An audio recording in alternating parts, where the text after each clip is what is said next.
Baik, selamat pagi semuanya. Sekarang Bapak akan membawakan materi tentang turbo charger. Kalian bisa lihat di sini turbo charger itu alatnya yang ini ya. Jadi sebelum lanjut ke materi, saya akan perkenalkan diri dulu. Perkenalkan, nama saya Madi Swadjaya dari PTMB. Sebelum itu, Bapak akan aturkan panjalimat. Om Swastiastu. Baik, kita lanjut ke materi. Jadi turbo charger, apa itu turbo charger? Kalian pasti, untuk yang suka otomotif pasti tahu tentang turbo charger ini. Apalagi yang khususnya turbo charger penyuka otomotif bagian di mesin mobil. Karena turbo charger ini lebih banyak digunakan pada mesin mobil dan lebih tepatnya pada mesin diesel.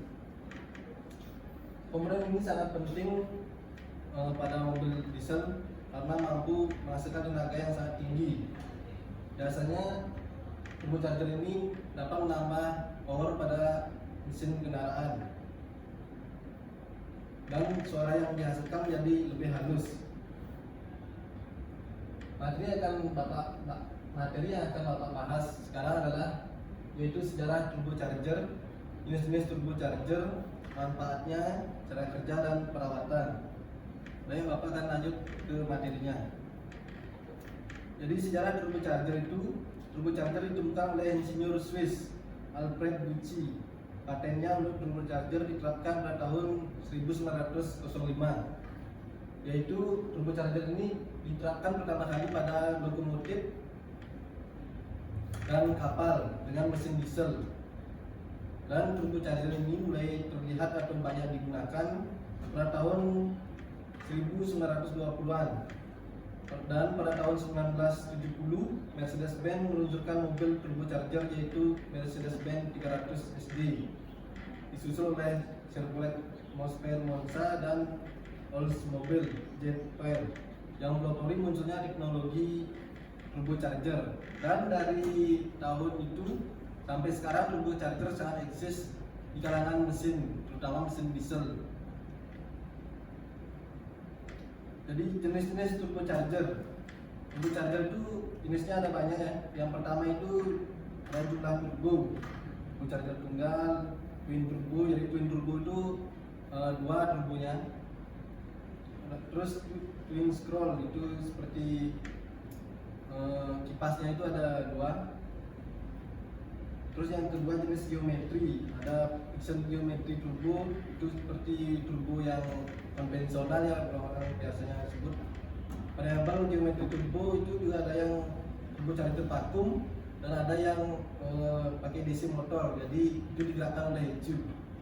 Kalau vakum itu digerakkan oleh melambatkan energi mesin ya, vakum mesin. Untuk lebih jelasnya sekarang Bapak akan jelaskan. Jadi turbo charger tunggal ini sebenarnya baik sekali pada sistem irit ongkos dan tingkatan tenaga mesin mobil yang lumayan. Turbo charger tunggal ini hasilkan kemampuan sama dengan mesin yang semakin besar serta berat umumnya aspirate hingga tingkatan performa. Tetapi tanggapan turbo oleh mesin kemungkinan tidak sekencang dengan komposisi turbo yang lain karena dia cuma satu turbonya. Berbeda dengan twin turbo yang twin itu artinya kembar, berarti turbonya kembar. Serupa dengan turbo tunggal, ada banyak turbo charger tunggal dapat digunakan untuk tiap silinder. Sebenarnya twin turbo ini sama kerjanya dengan turbo charger tunggal, cuma dia ada dua. Terus yang twin scroll ini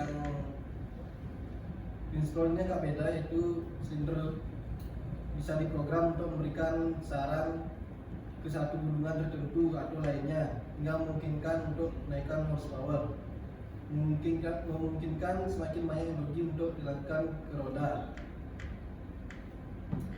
Saya lanjutkan jenis geometri. Ini ada friction geometri turbo atau FGT. Jenis turbo charger yang pertama ialah friction geometri turbo FGT. Turbo jenis ini ialah turbo yang sekarang ini umumnya dan sering digunakan pada kendaraan, turbo ini biasanya banyak ditemukan pada mesin-mesin kendaraan yang sekarang. Terus ada variabel geometri turbo PGT. Jenis turbocharger yang setelah itu variabel geometri turbo PGT. Turbo jenis ini sebagai peningkatan, dan turbocharger jenis PGT ini ada dua, yaitu turbocharger PGT jenis vakum, yaitu memanfaatkan vakum mesin untuk menyedot udara dari luar. Dan yang ada turbocharger PGT jenis DC motor, jadi dia menggunakan DC motor untuk menggerakkan turbin. Tapi yang ini harus menggunakan ECU. Baik, lanjut. Manfaat turbocharger. Turbocharger ini punya banyak manfaat, yaitu yang satu, irit bahan bakar, karena sisa pembakaran dimanfaatkan dan dikembalikan ke ruang bakar. Yang kedua, lebih ramah lingkungan karena banyak udara di dalam mesin sehingga udaranya lebih optimal. Yang ketiga, meningkatkan tenaga mesin diesel. Yang keempat, bisingan mesin berkurang karena saluran pembawaan digunakan untuk memutar turbin. Yang kelima, tidak boros bahan bakar. Yang keenam, mengurangi kehilangan daya di ketinggian karena udara di ketinggian sangat tipis sehingga jumlah udara yang masuk ke mesin turbocharger stabil. Yang tujuh, struktur mesin proses pembakaran yang optimal. Turbocharger kecil dan ringan tetapi tenaga selalu sangat tinggi, 30-60%. Yang kedua, Bapak lanjut cara kerja turbocharger. Yang pertama itu cara kerja turbin.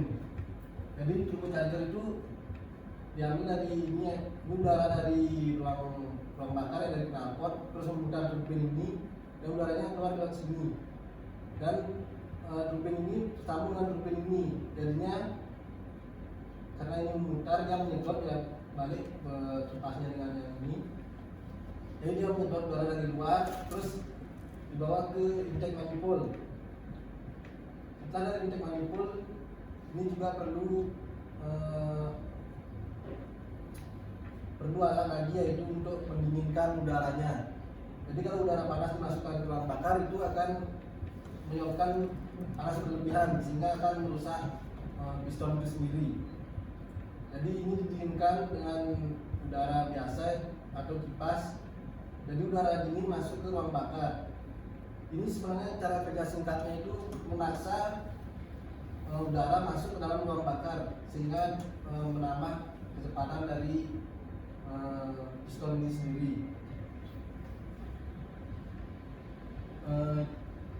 Itu sebenarnya cara operasinya sudah Bapak jelaskan sampai kelima. Jadi perawatan turbocharger. Selain kita tahu tentang turbocharger, fungsi dan manfaatnya, kita harus tahu tentang perawatannya. Karena jika kita punya mobil yang turbocharger ini mudah sekali perawatannya, tapi kita harus tahu. Yang pertama itu penggantian oli tepat waktu. Penggantian oli ini maksudnya oli mesin ya. Jadi kalau turbocharger itu kan cepat ya jadinya mesinnya. Pertama bornya kan oli bisa saja ada yang keluar dari seal atau ikut terbakar. Jadi kita harus penggantian oli juga biar nggak lengket sekali olinya. Rajin cek juga oli mesin supaya tidak ada kurangan. Biasakan mesin idling sebelum mematikan mesin.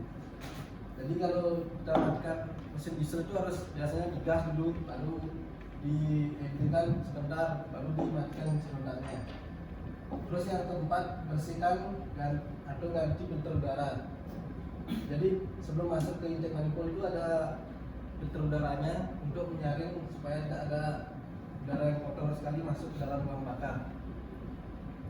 Jadi itu juga harus diganti. Kalau tidak diganti itu kan menyebabkan mampatnya salurannya.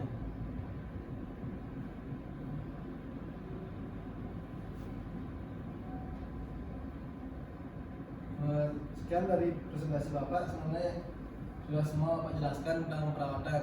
Selain kita mengetahui tentang cara kerja, manfaat, dan juga banyak tahu cara perawatannya. Karena mobil sekarang banyak menggunakan turbo charger, jadi kalian harus bisa merawat turbo charger itu sendiri supaya tidak rusak. Karena ini harganya juga cukup lumayan, dan perbaikannya kalau orang awam ini susah. Ini harus mendapat pelajaran terlebih dahulu baru bisa memperbaikinya, karena ada alat-alat kecil di dalamnya. Sekian presentasi dari Bapak. Ada yang bertanya? Ya, Binda. Apakah turbo charger bisa dipakai pada mesin berbahan bakar bensin? Bapak jawab ya. Sebenarnya turbo charger ini bisa dipakai untuk mesin bensin, tapi mesin bensin itu harus di-upgrade terlebih dahulu, seperti pistonnya harus lebih keras ya, supaya tidak terjadi piston bolong atau jebol mesinnya. Sebenarnya ini untuk lebih ke racing sebenarnya. Ada yang bertanya lagi? Pak, tanya Pak. Ya, Kendra. Kalau memasang turbo charger di mobil biasa berapa power yang dihasilkan Pak? Kalau turbo charger itu Bapak pernah baca ya. Jadi itu nambah power dari biasanya itu sekitar 2000-an RPM. Jadi itu untuk lumayan untuk mesin mobil. Apalagi kita yang suka-suka balap itu, ini cukup bagus digunakan pada mobil. Terima kasih Pak. Ada yang bertanya lagi? Saya Pak. Ya, Rio.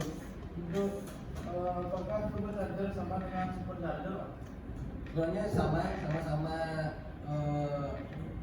cara kerjanya itu sama-sama memaksa udara biasa itu udara luar masuk ke dalam ruang bakar.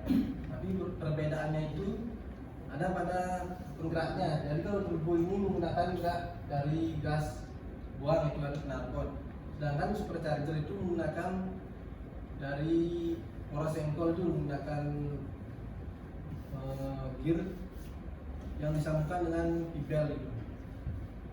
Jadi perbedaannya cuma penggerakannya saja. Ada lagi yang mau tanya? Waktu sudah cukup ya. Terima kasih. Akhir kata apa sampaikan Jali Umat Om Sandi. Terima kasih ya.